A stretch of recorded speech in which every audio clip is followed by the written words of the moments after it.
Hi Aquarius, this is Job. Welcome po sa ating channel. Gamitin ang reading na ito bilang gabay lamang. Kung naka-resonate kayo, comment down. Tandaan, ito ay channel reading. Kunin nyo lang po kung ano ang naka-resonate sa iyo. This is for you, Aquarius.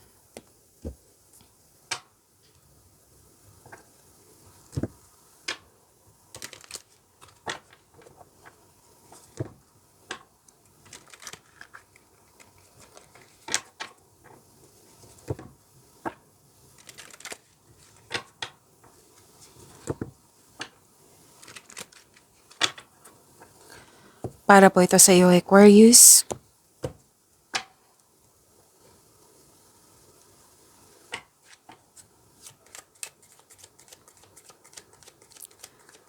Maraming salamat po sa inyong patuloy na suporta, sa mga nag-donate, sa mga hindi nag-skip ng ads, maraming salamat po. Sa mga hindi pa nag-subscribe, subscribe na po kayo at click bell notification para malaman nyo na may bago tayong video. Para sa mga gustong magpa-reading po, comment po kayo ng personal reading. Again, comment kayo ng personal reading and check my reply sa comment section.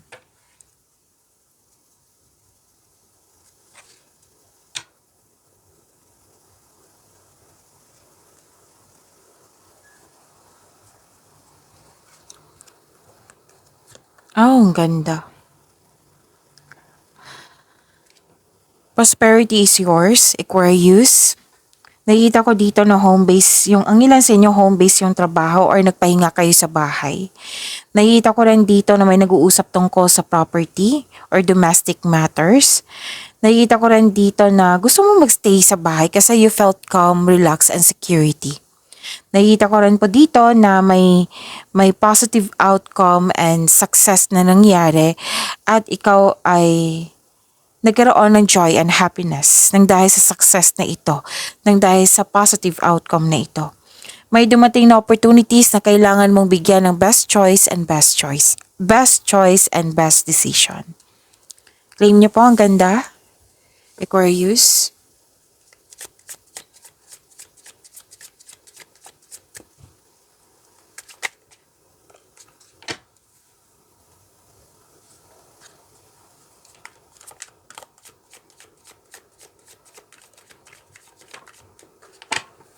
Tumatalon yung cards nyo, overthinking.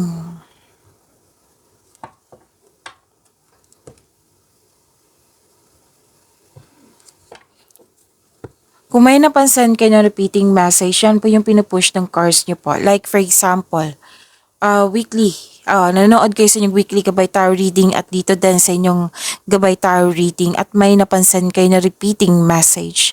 Yan po yung pinupush ng cards nyo na kailangan yung bigyan ng atensyon, solusyon at aksyon kung maaari po.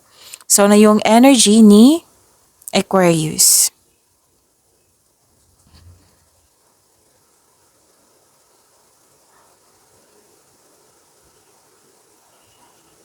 Yung sabi ko kanina sa inyo, nag-overthink kayo. Tumatalon yung cards nyo. Oo. Nagkaroon ng anxiety or pwedeng stress or nag-alala. Oo, hindi maayos yung tulog, balisa, natatakot, naghinala, or dumadalas yung pagkakaroon ng masamang panaginip. So this card tells you na ang iyong pagkabalisa ay pumipigil sa iyo nang makita ang katotohanan na nasa harap mo na. Ang sabi ng card, ang stress ay isang normal na bahagi ng ating buhay, pero kailangan mo itong labanan sa pamamagitan ng pag-unawa, pagtanggap sa isang sitwasyon. It might be, ito yung cause ng stress mo, yung nahihirapan ka sa pagtanggap. Nahihirapan kang intindihin yung mga iniisip nyo ngayon. Makatulong po ang may kausap. Pero yung kausap nyo, kailangan yung very genuine ha. Very genuine and yung marunong mag-keep ng secret. Yung may kaalaman na sa buhay. Kumbaga, wiser, mentor, elders, parents. Yung may mga karanasan nga sa buhay. Kasi mahirap kung bata pa sa inyo na lack of experience, 'di ba? Mas stress kayo lalo niyan. Oo. So piliin yung tao na kausap mo. Or baka kailangan mo lang may makinig sa iyo. Oo, kasi minsan 'di ba, may kailangan lang natin na may makinig sa atin, ayaw natin yung mga advice. Minsan meron ganyan. Makatulong din po yung journal or diary. Isulat mo yung nasa isip mo upang sa gayoy maalis ang mga ito sa iyong isipan at magpunta sa pahina. This card tells you na to make change, itong pangyayaring ito ay pansamantala lamang at lilipas din po ito. Kung may conflict po kayo sa isang tao or sa isang sitwasyon, oo, kailangan kasi nito ng aksyon, lalo na sa komunikasyon. Communication is the key. Okay? At maglaan ng oras, maglaan ng schedule para mag-usap kayo ng mahinahon. Kung pagod kayo, magpahinga. Nakakapagod yung anxiety. Stress, nakakapagod. Overthinking, nakakapagod yan. Oo, naranasan ko yan, nakakapagod yan. Oh, kahit rest day ka, nag-overthink, para kang nagtrabaho ng whole day yan. So how to stop overthinking? Time for reflection, mindfulness skills, or bigyan nyo na po ng solusyon. Kung hindi pa kaya, then change the channel. Kundi magpahinga muna para sa pagbalik nyo, makapag-isip ka ng maayos. Kung gawain to, malapit mo na itong makumpleto. Malapit mo nang matapos. Kasi minabdo ko naman dito na kailangan mo ng alone time, yung me time. Para nga magkapag-isip, magkapagpahinga at magpagaling.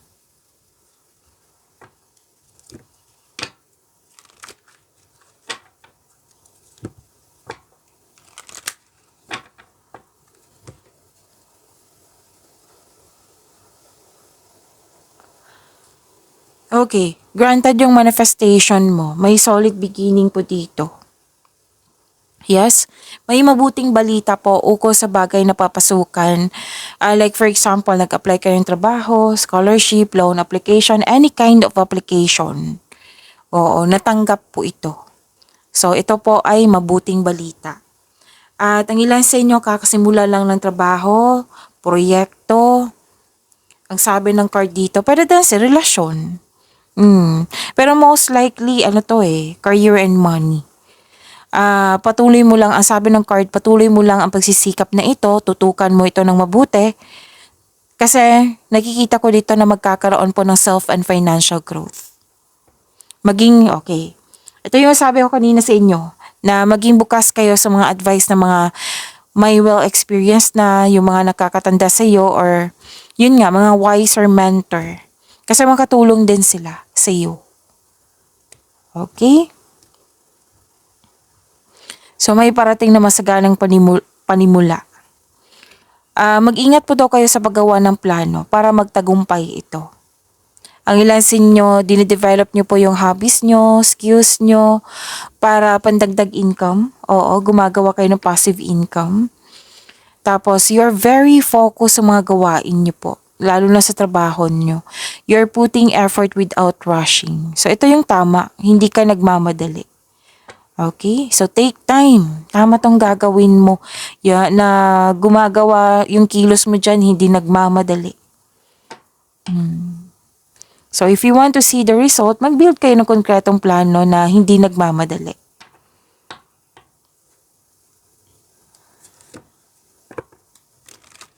So, yung may kausap ka that is a repeating message. So, pay attention. Makatulong yan sa'yo.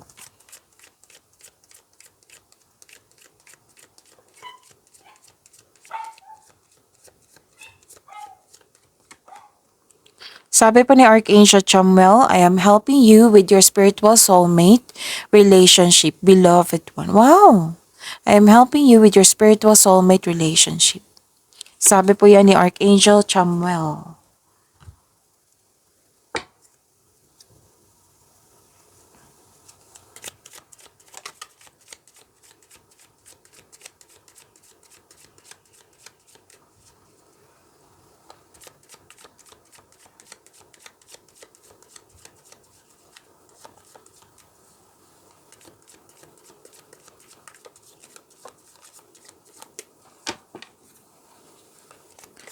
Career and money po. Career and money ni Aquarius.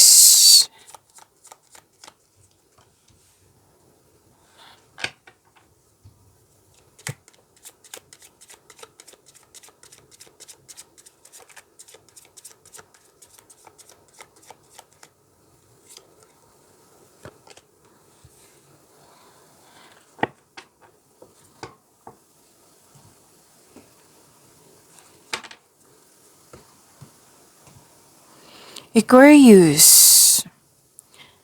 Nakikita ko dito sa inyong career and money na you have intellectual ambition, magaling kayo na leader, mapag-isip, matalino, patas, etikal. Oo, authority person, yung masusunod talaga yung gusto mo. It might be may-ari ka ng negosyo or leader ka dyan sa grupo. And you want to win at all costs. Ginagamit mo ang katalinuhan o lohika para makamit ang tagumpay. Gumagawa ka ng aksyon upang manindigan. Makinig din kayo sa inyong intuition, magtiwala sa inyong boses. Gumagawa ka ng lohikal na aksyon sa iyong mga layunin sa buhay na maaring humantong sa pagiging iyong sariling boss. Pwedeng pagtanggap ito ng promotion or yung pagkuha ng isang tungkulin sa pamumuno, leadership role po. Or pwede din leader ka na dyan.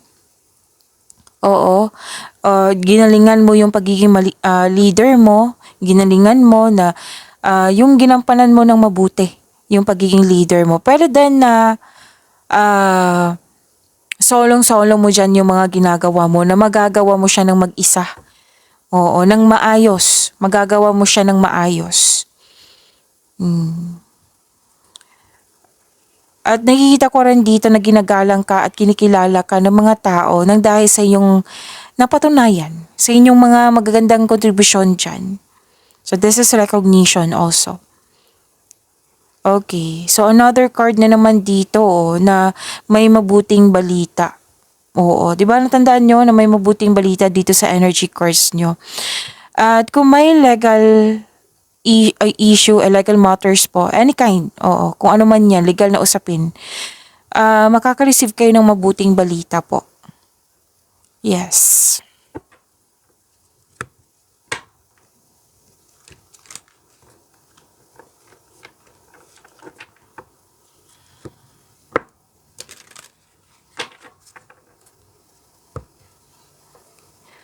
Nakita ko rin dito sa inyong career and money na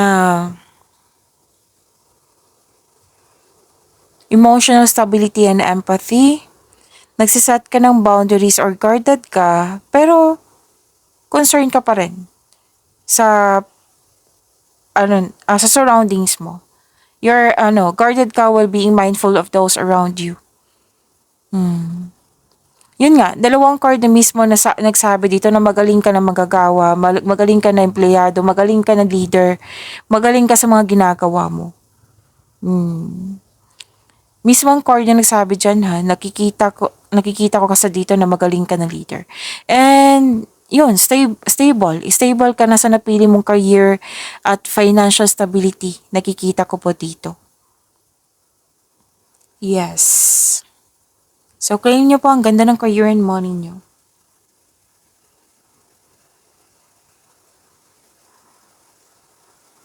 Nakikita ko rin dito na may parating na opportunities. Oo, your finances are improving also and you're becoming more confident sa mga ginagawa mo ngayon. Good news talaga. Wow, puro good news yung nakikita ko dito, Aquarius. Good news po puro. At okay, makinig kayo sa intuition kasi may mensahe. Sinabi ng card niyo po dito na may mensahe galing sa inyong intuition. Makinig po.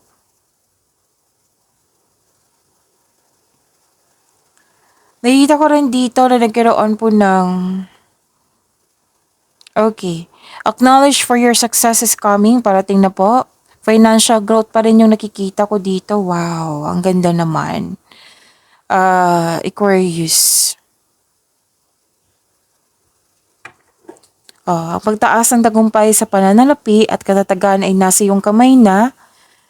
May parating na kasosyo or magbigay ng puhunan sa iyo upang tulungan ka sa pagkamit ng iyong layunin.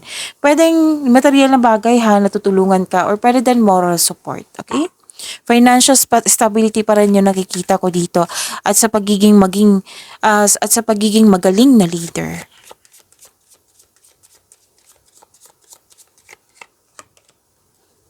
Okay. Love affair. Beware love affairs at work, warily and well, don't lose your mind. Tandaan niyo po ha, yung sabi ko kanina bago tayo nagsimula sa tarot reading niyo na kunin niyo lang po kung ano yung naka-resonate sa'yo. Okay? Kung may love affair dyan, lalo na sa trabaho, then don't lose your mind, sabi ng card.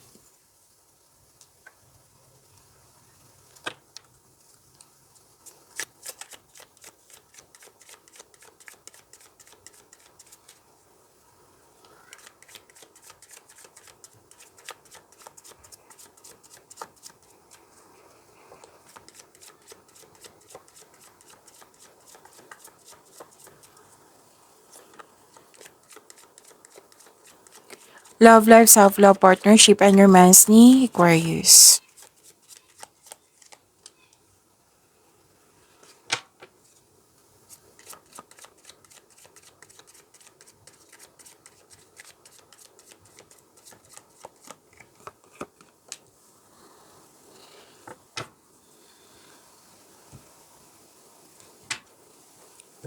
Sa love life nyo, self-love, partnership, and romance, nakita ko dito, Aquarius, na dalawa yung nakikita ko dito eh. O, so, either sa kanila. O, may nakita kasi ako ditong tuto sa inyong gusto. Tuto sa inyong ideas, plano, or decision. Or di kaya tungkol po ito sa third party. So, yung sabi dito, don't lose your mind. Baka maapektuhan kasi yung career and money mo. So, pay attention. Klaruhin ko lang kasi medyo sensitive to na mensahe. So, kunin nyo lang po kung ano yung naka-resonate sa iyo. Okay? Pwede din naalala nyo to. So, you have to move forward.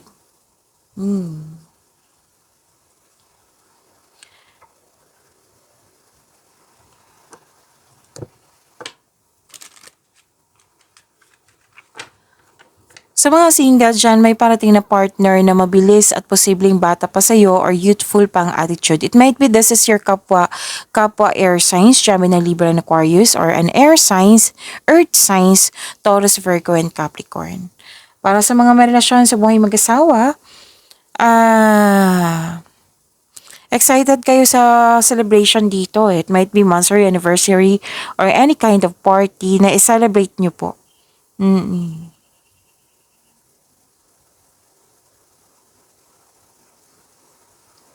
Nakikita ko rin dito na nagkaroon po ng may selos ako nakikita dito at inggit. May intense na pangyayari eh. May away ako nakikita dito. Oo. So sana'y ma-overcome nyo po iyan, maayos nyo po.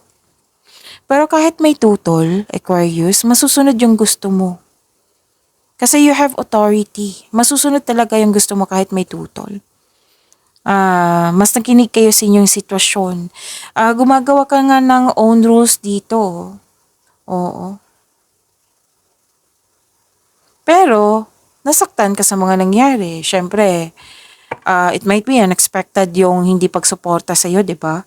Yung may tuto sa inyo. It might be. Kasi may nakita ko dito na, actually lahat kayo, single ka man, may relasyon sa buhay mag-asawa. Yung hindi, parang na pumipigil sa inyo to move forward kasi hindi pa kayo, nag-look back pa kayo sa mga nangyari sa nakaraan. So you have to move forward. Kailangan nyo po itong ma-overcome. Kasi mahirap na kung magstay ka sa ganyan, mas mabibigatan ka po. Good news din to. May good news na parating sa inyo. Wow, puro good news, Aquarius. Para sa mga single, parating na po ang ideal partner nyo. Take things slow, kilalanin mo muna. Sa mga marelasyon sa buhay mag-asawa, may posibleng aminan po. Aamin siya sa kanyang sikreto, pwede. Pwede din proposal po ito.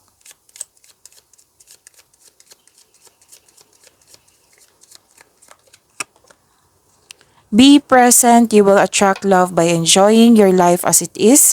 Wherever you are, be all there. Be all there. Pagyamanin niyo po yung blessings sa binigay sa inyo, Aquarius. See you tomorrow. Maraming salamat.